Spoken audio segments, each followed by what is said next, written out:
The night Elias was thrown out, the rain didn't just fall. It screamed. At 14, he stood shivering on the cracked sidewalk outside his family's Brooklyn brownstone, clutching a garbage bag of clothes, his mother's final words, "You're no son of mine," burning deeper than the November cold. He was just a boy, but the world had already decided he was too much himself to be loved. Elias Jackson had always known he was different. Growing up in a strict Baptist household, he hid his truth behind forced smiles and careful words. His mother, Marla, a choir director with a voice that could hush a room, ruled their home with scripture and expectation. His father, Terrence, a stoic mechanic, rarely spoke but carried the same unyielding judgment. Elias was their only child, their pride, until he wasn't. At 13, he'd fallen for a boy in his algebra class. A quiet kid named Jamie with a laugh that felt like sunlight. A stolen kiss behind the school gym, caught by a classmate, unraveled everything.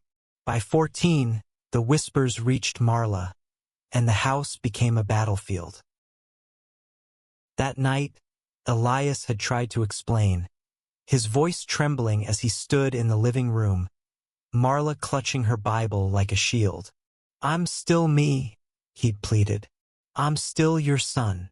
But Marla's eyes were steel, her voice venom. "No child of mine will live in sin." Terrence stood silent, his gaze fixed on the floor. They gave him 10 minutes to pack. 10 minutes to erase a lifetime. As the door slammed shut, Elias felt the weight of abandonment settle into his bones. The streets of Brooklyn were no place for a kid, but Elias learned fast. He found shelter in a youth center in Manhattan, a cramped building smelling of bleach and desperation. There, he met others like him, kids rejected for who they were, each carrying their own scars. Among them was Rosa, a 16-year-old Puerto Rican trans girl with fierce eyes and a sharper wit. She became his anchor, teaching him how to navigate the city, how to survive. "Family ain't just blood," she'd say, passing him half her sandwich. "It's who shows up when you're down." Elias clung to those words.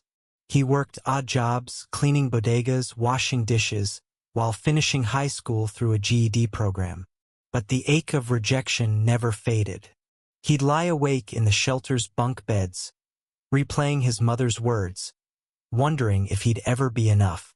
At 16, he got a scholarship to a community college, studying graphic design. Art became his refuge, a way to pour his pain onto canvas and pixels. By 20, he was freelancing, building a life from scraps of resilience. Now, at 28, Elias stood at the edge of his old neighborhood, heart pounding. He hadn't been back to Brooklyn in years, not since that rainy night. But an email from his cousin, Tasha, had changed everything. "Your mom's sick, Eli. She's asking for you." The words felt like a hook in his chest, pulling him back to a place he'd sworn never to return. He wasn't sure if it was forgiveness or closure he sought, or something else entirely. The brownstone looked smaller than he remembered. Its red brick faded, the stoop chipped. Elias adjusted his jacket, his portfolio bag slung over his shoulder, and knocked. The door opened, and there was Marla. Older, frilier, her once vibrant face hollowed by illness. Her eyes widened, then softened, but she said nothing. Terrence stood behind her, his silence heavier than ever. "Elias," Marla finally whispered, her voice cracking. "You came." He nodded, unsure if he was ready for what came next. The air was thick with unspoken years, with pain and questions neither side knew how to voice. But as he stepped inside, something shifted. A spark of hope, fragile but real, that maybe truths could mend what rejection had broken. Elias sat across from his parents in the living room, the same worn couch under him, the same cross on the wall glaring down. Marla's hands trembled as she poured tea, her movements slow, deliberate. Cancer, Tasha had said. Stage 3. Elias studied his mother, searching for the woman who'd once sung him to sleep, who'd braided his hair when he was small. She was still there, buried under layers of regret and fear. "Why'd you come back?" Terrence's voice was gruff, breaking the silence. It was the first time he'd spoken directly to Elias in 14 years. Elias swallowed, his throat tight. "Tasha said Ma was sick. I needed to see her." Marla's eyes flicked up, meeting his. "I didn't think you'd want to." Not after her voice trailed off, but the weight of that night hung between them. "I didn't want to," Elias admitted, his voice steady but raw. "But I'm not a kid anymore. I've built a life. I've got people who love me for me. I came to see if you could too." The words landed like a stone in still water. Marla flinched, and Terrence shifted in his seat. Elias didn't back down. He'd spent years rebuilding himself, finding love and purpose despite their rejection. He wasn't here to beg for their acceptance. He was here to confront the past. That evening, Elias wandered the neighborhood, memories flooding back. The corner store where he'd bought candy as a kid, the park where he'd first felt free. That's where he met Noah, a 30-year-old social worker with kind eyes and a quiet strength. Noah volunteered at the youth center Elias had once called home, and their paths crossed during a community art event. Noah's laughter, warm and unforced, reminded Elias of Jamie's, but deeper, more grounded. They talked for hours, sharing stories of loss and survival, their hands brushing as they sat on a park bench. "I used to dream of running away from this city," Elias confessed, staring at the skyline. "But it's home, you know? Even when it hurts." Noah nodded, his gaze soft. "Home's not a place. It's where you're seen." Elias felt a warmth he hadn't known in years. Noah saw him. Not the kid thrown out, not the artist scraping by, but him. They exchanged numbers, a promise of something new. For the first time, Elias felt the past loosening its grip. Back at the brownstone, tensions simmered. Marla wanted to talk, to explain, but her words faltered. "I thought I was protecting you," she said one night, her voice barely above a whisper. "I thought I was saving your soul." Elias's chest tightened. "You broke me instead." The truth was a blade, cutting both ways. Marla cried, and for the first time, Elias saw her not as the unyielding matriarch, but as a woman shaped by her own fears. Terrence, too, began to soften, his silence giving way to halting questions about Elias's life. They weren't apologies, not yet, but they were a start. As weeks passed, Elias and Noah grew closer. Noah shared his own story, a childhood in rural Ohio, coming out to a family that tried to fix him. They found solace in each other, their dates filled with quiet moments and shared dreams. One night, under a sky streaked with stars, Noah kissed Elias, and it felt like a reclamation, a moment that belonged to them, not the past. But the past wasn't done with Elias. Tasha revealed a secret. Marla had kept a box of Elias's old drawings, hidden in the attic all these years. "She never stopped loving you," Tasha said. "She just didn't know how." Elias's heart ached. He wanted to believe it, but trust was a fragile thing. He decided to confront his parents, not with anger, but with the truth of who he was. A man who'd survived, who'd loved, who'd built a life worth sharing. The attic smelled of dust and time, a cramped space lit by a single bulb. Elias knelt before the box Tasha had mentioned, his hands trembling as he lifted the lid. Inside were his childhood sketches, dragons, cityscapes, a self-portrait at 12 with a shy smile. Marla had kept them all, each one carefully preserved. A note in her handwriting was tucked inside, "My boy's dreams." Elias's throat closed. How could she keep these and still cast him out? He carried the box downstairs, where Marla sat wrapped in a shawl, her breathing shallow. "You kept these," he said, holding up a drawing of their old church. "Why?" Marla's eyes glistened. "I couldn't let you go completely, even when I thought I had to." Elias wanted to scream, to demand why love had to hurt so much, but he saw the fragility in her face. Instead, he sat beside her, spreading the drawings across the coffee table. They talked, really talked, for the first time in years. Marla spoke of her own upbringing, a mother who saw sin in every shadow, a church that preached fear over love. "I was wrong," she whispered, "but I didn't know how to be right." Terence joined them, his presence awkward but earnest. "I should have stopped her," he said, his voice low. "I didn't know how to fix it." Elias saw the guilt in his father's eyes, a man trapped by silence as much as Marla had been by dogma. Outside the brownstone, Elias's life with Noah bloomed. They spent weekends exploring the city, Chinatown's bustling markets, quiet bookstores in the village. Noah's optimism balanced Elias's guarded heart.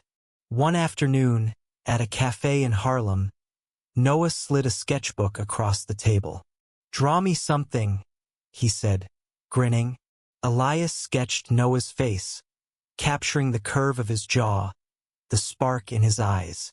When he showed it to Noah, their fingers lingered, a silent promise. But the past kept pulling Elias back. At the youth center, he started volunteering, sharing his art with kids who reminded him of himself at 14. One boy, Malik, a 15-year-old with a quick laugh and guarded eyes, confessed he'd been kicked out for being bi. Elias saw his own pain in Malik's defiance, and it lit a fire in him. He began organizing art workshops, a safe space for kids to express what words couldn't. Marla's health worsened, her hospital visits more frequent. Elias stayed by her side, reading to her, sharing stories of his life. She listened, her pride evident but tinged with regret. One night she gripped his hand. "I want to meet him," she said. "The man who makes you happy." Elias hesitated. Bringing Noah into his family's world felt like crossing a chasm. But Noah agreed, his calm strength unwavering. They arrived at the brownstone together, Noah's hand warm in Elias's. Marla's smile was tentative but genuine. "You look happy," she told Elias, her eyes flickering to Noah. "That's all I ever wanted." Terence shook Noah's hand, his grip firm but not hostile. The evening was quiet, filled with small talk and cautious hope. As they left, Noah squeezed Elias's hand. "They're trying," he said. "That's something." Elias nodded, but doubts lingered. Could his parents truly change? Or was this just guilt dressed up as love? He threw himself into his work, landing a commission to design a mural for the youth center. The project became his outlet, a vibrant tapestry of faces and stories, a tribute to survival. Noah helped, offering ideas and endless encouragement. One night, as they painted under the center's fluorescent lights, Noah asked, "What do you want from them?" "Your parents, I mean." Elias paused, brush in hand. "I want them to see me. Not the kid they lost, not the sin they feared. Just me." Noah kissed his forehead, a gesture so tender it nearly broke Elias. "They will," he said. "Give them time." Time, though, was slipping. Marla's condition deteriorated, and Elias found himself torn between hope and fear.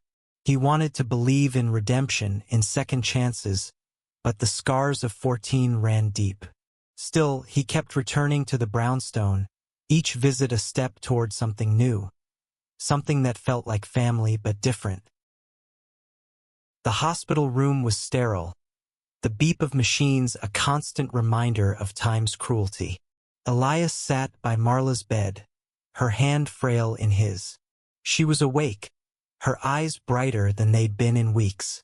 "Tell me about your mural," she said, her voice weak but curious. Elias described the colors, the faces, the stories woven into the design. He told her about Malik, about the kids at the center who reminded him of himself. Marla listened, a faint smile on her lips. "You're helping them," she said. "That's more than I ever did for you." The words stung, but they were honest. Elias squeezed her hand. "You're here now," he said. "That's something." Terence visited too, bringing coffee and small talk. He'd started attending a new church, one that preached inclusion. "It's different," he admitted almost shyly. "They talk about love, not judgment." Elias wanted to believe him, but trust was a slow build. Outside the hospital, Noah was Elias's rock. They'd moved in together, a small apartment in Queens filled with art and laughter. Noah's steadiness grounded Elias, but the weight of Marla's illness pressed hard. One night, as they lay in bed, Elias confessed, "I'm scared she'll die before we figure this out." Noah held him close. "You're giving her a chance to know you. That's enough." The mural neared completion, a riot of color on the youth center's wall. Elias poured his heart into it, every stroke a piece of his journey. Malik helped, his own sketches finding a place in the design. "You think my mom would care if she saw this?" Malik asked, his voice small. Elias knelt beside him. "If she doesn't, that's her loss. You're enough, Malik, just as you are." The words echoed what Elias longed to hear at 14. He realized then that healing wasn't just about his parents. It was about breaking the cycle for others. The mural's unveiling became a community event, with Noah, Tasha, and even Terence in the crowd. Marla couldn't attend, but Elias filmed it for her, capturing the cheers, the tears, the pride. Back at the hospital, Marla watched the video, her eyes shining. "You made something beautiful," she said. "I'm so proud." For the first time, Elias believed her. But pride wasn't enough to erase the past. One evening, as Elias sorted through old photos at the brownstone, he found a picture of himself at 10, grinning at a church picnic. The memory was bittersweet. Love had been there, but it hadn't been enough to keep him. He confronted Terence, his voice steady. "Why didn't you fight for me?" Terence's shoulders sagged. "I was scared too. Scared of losing her, of losing you. I failed you, Eli." The admission cracked something open in Elias. He wasn't ready to forgive, not fully, but he saw his father as a man, flawed and human. They sat together, sorting photos, sharing stories. It wasn't closure, but it was a bridge. Noah, meanwhile, planned a surprise, a weekend getaway to the Catskills. They hiked through forests, cooked over a fire, and talked about the future. Under a starlit sky, Noah took Elias's hand. "I want this forever," he said. "You and me." Elias's heart swelled. "Me too," he whispered, and they kissed, the world fading away. For the first time, Elias felt whole, not defined by rejection, but by love. Back in the city, Marla's condition stabilized, but the prognosis was grim. Elias spent more time with her, reading her favorite psalms, sharing his hopes. She asked about Noah, about their life together. "He's good for you," she said one day. "I see it in your eyes." Elias smiled, tears brimming. "He is." As winter settled over New York, Elias felt the weight of time. He wanted Marla to know him fully before it was too late. He planned a dinner at the brownstone, inviting Noah, Tasha, and a few friends from the center. It was a risk blending his worlds, but he was done hiding. The dinner was chaos and beauty. The brownstone's dining room, usually quiet, buzzed with laughter and clinking glasses. Noah sat beside Elias, their knees touching under the table. Tasha told stories of their childhood, while Malik and another teen from the center, Jazz, shared their dreams. Marla, frail but present, watched with a mix of awe and sorrow. Terrence carved the roast, his hands steadier than his heart. Elias had cooked, pouring love into every dish, collard greens, cornbread, a recipe from Marla's mother. As they ate, he felt the ghosts of the past linger, but they were quieter now, softened by the warmth in the room. Marla raised a glass, her voice trembling. "To family," she said. "The one we're born with and the one we choose." Elias met her eyes, his own stinging. "To family," he echoed, and the room joined in. Later, as they cleared plates, Noah pulled Elias aside. "This is your home now," he said. "Not the pain, but this us, them, you." Elias nodded, his chest tight with gratitude. He'd spent years building walls, but tonight, they were crumbling. He looked at Marla, laughing with Jazz and Terrence, listening to Malik's ideas for the mural. It wasn't perfect, but it was real. The next week, Marla took a turn for the worse. Elias stayed at the hospital, sleeping in a chair by her bed. She was lucid, her humor sharp despite the pain. "You got your father's stubbornness," she teased one morning, "but you got my heart." Elias laughed, the sound breaking into a sob. "I missed you, Ma." She squeezed his hand. "I missed you too. I'm sorry it took me so long." They talked for hours, unraveling years of silence. Marla spoke of her regrets, her fears, the love she'd buried under dogma. Elias shared his journey, the loneliness, the triumphs, the love he'd found with Noah. When he showed her a photo of the mural, she traced the faces with her finger. "You're giving them hope," she said. "That's my boy." Terrence joined them, his presence softer now. He'd been reading about queer history, trying to understand. "I didn't know," he admitted. "I didn't know how much I hurt you." Elias nodded, the weight of those words settling. "I'm here now," he said. "Let's start there." Spring arrived, and with it a fragile hope. Marla was released from the hospital, weaker but determined. Elias and Noah helped her settle back home, filling the brownstone with flowers and music.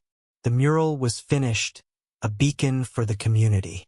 At its second unveiling, a larger crowd gathered, including local activists and artists. Elias spoke, his voice steady, about survival, about love, about home. Malik stood beside him, proud. "You showed me I could be enough," he whispered later. Elias hugged him, tears in his eyes. He saw himself in Malik, but freer, unburdened by the rejection he'd carried. Noah proposed that summer, on the same park bench where they'd first connected.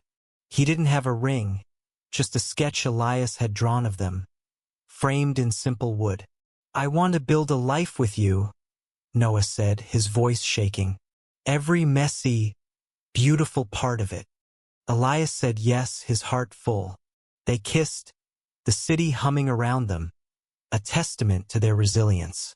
When they told Marla, she cried, not from sadness, but from joy. "I want to be there," she said. "I want to see my son happy." Terrence, too, embraced the news, his awkward hug a small miracle. The family was rebuilding, not perfect, but trying. Elias felt the past and present weaving together, a tapestry of pain and healing. As Marla's health stabilized, Elias planned the wedding. a small affair in the park.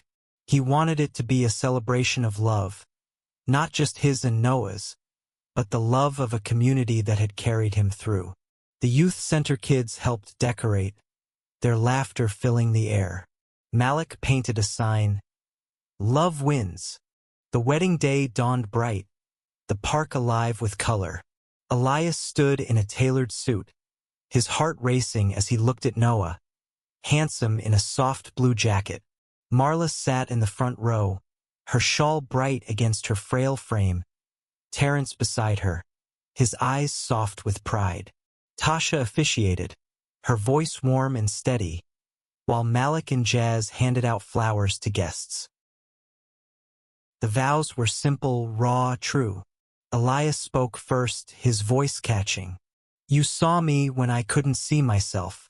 You gave me a home, Noah, and I'll spend my life loving you for it." Noah's eyes shimmered. "You're my strength, Elias, my heart.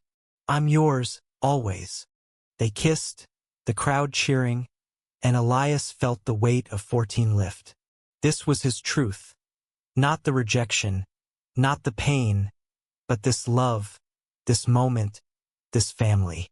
Marla stood, shaky but determined, and hugged them both. "My boys," she whispered, and Elias felt her love, unburdened by the past. The reception was a blur of laughter, music, and dancing. Malik performed a poem he'd written, his voice bold. Jazz led a group of kids in a dance, their joy infectious. Terrence toasted the couple, his words halting but heartfelt. "I was wrong," he said, his voice breaking, "but I'm here now and I'm proud." Elias met his father's eyes, nodding. It wasn't forgiveness, not entirely, but it was enough. Marla joined them, her smile radiant despite her weakness. She gave Elias a small box.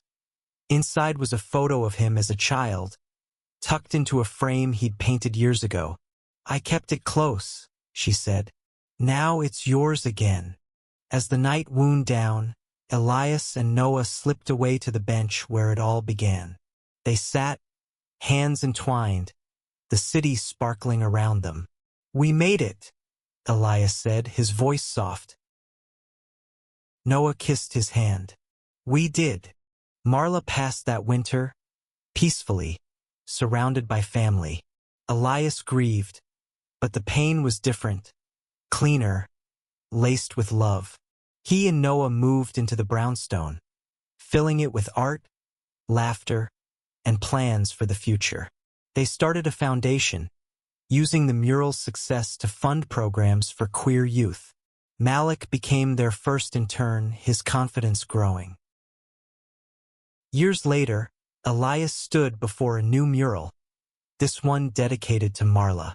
It showed a boy, head high, surrounded by hands reaching out, not to push him away, but to lift him up. Noah stood beside him, their fingers laced, their wedding bands glinting. The crowd was larger now, the community stronger. Elias thought of that rainy night, of the boy who thought he'd never be enough. He'd returned, not with anger, but with a truth that silenced the pain. He was loved, he was whole, he was home. The mural's title, carved into a small plaque, read, "Love Wins." It was a promise, a legacy, a truth that echoed beyond the streets of Brooklyn, reaching every kid who needed to hear it.